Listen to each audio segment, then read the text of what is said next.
السلام علیکم ورحمۃ اللہ وبرکاتہ۔ بسم اللہ والصلاة والسلام علی رسول اللہ، اما بعد فاعوذ باللہ من الشیطان الرجیم، بسم اللہ الرحمن الرحیم۔ لقد کان لکم فی رسول اللہ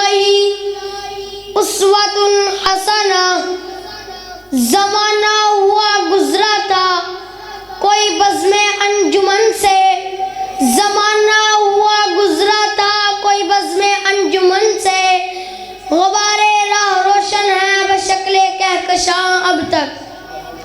حضرات، وہ بستی جہاں بدکاری اور بے حیائی کا دور دورہ تھا، جہاں شراب پانی کی طرح نوش کی جاتی تھی، جہاں سود خوری معاشرے کا دستور تھا، جہاں بیت اللہ کو بتوں سے آلودہ کر دیا تھا، اور جہاں کبھی پانی پینے پلانے پہ جھگڑا، کبھی گھوڑا آگے بڑھانے پہ جھگڑا، پھر اس زمین پر رب کائنات نے رہبر کامل محمد الرسول اللہ صلی اللہ علیہ وسلم کو مبعوث فرمایا تو حیا کی ہوائیں چلنے لگی، شراب گلیوں میں بہنے لگی، سود خوری کی جڑ کٹ گئی، بیٹیوں کو قابل تکریم گردانا جانے لگا، بیت اللہ سے نغمہ توحید بلند ہونے لگا۔ اس رہبر کے قول و فعل نے چند سالوں میں انقلاب برپا کر دیا۔ ایسا رہبر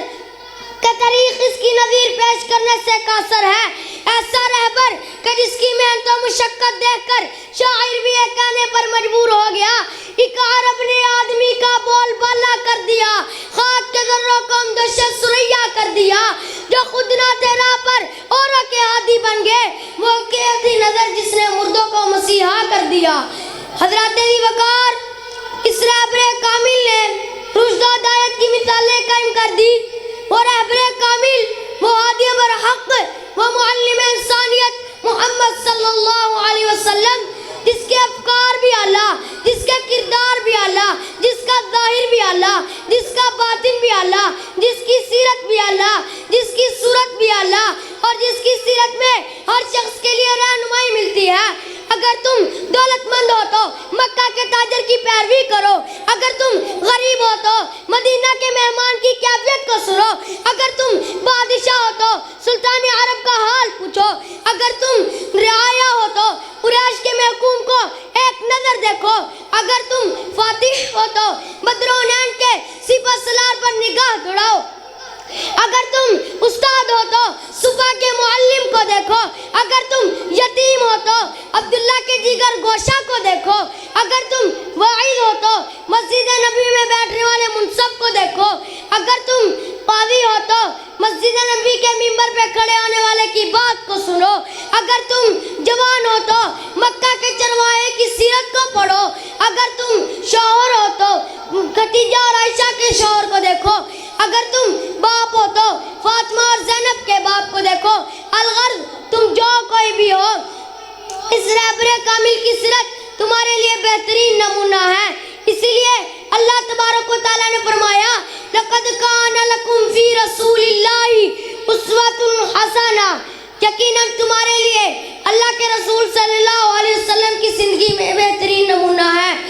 آپ صلی اللہ علیہ وسلم کی سیرت کے فضان سے جاہل عالم بن گئے، محکوم حاکم بن گئے، راہزن رہبر بن گئے، مشرک مواحد بن گئے، دشمن دوست بن گئے۔ اگر تم بھی بلندی کے خواہاں ہو، ہستی سے دور بھاگنا چاہتے ہو، عزت چاہتے ہو، ذلت سے گریزہ ہو، بلندی کے طلبگار ہو، تو آؤ اس رہبر کامل کی سیرت کی آغوش میں آؤ۔ میں آخر میں اس رہبر کے بارے یہی کہنا چاہوں گا، حضور آئے تو چمکی فکر انسانی کی تنویریں، حضور آئے تو ٹوٹی جبروں میں حکومی کی زنجیریں، جمے ذہنوں سے زنگ اترا، بجھے چہروں پہ نور آیا، حضور آئے تو انسانوں کو جینے کا شعور آیا۔ وآخر دعوانا الحمدللہ۔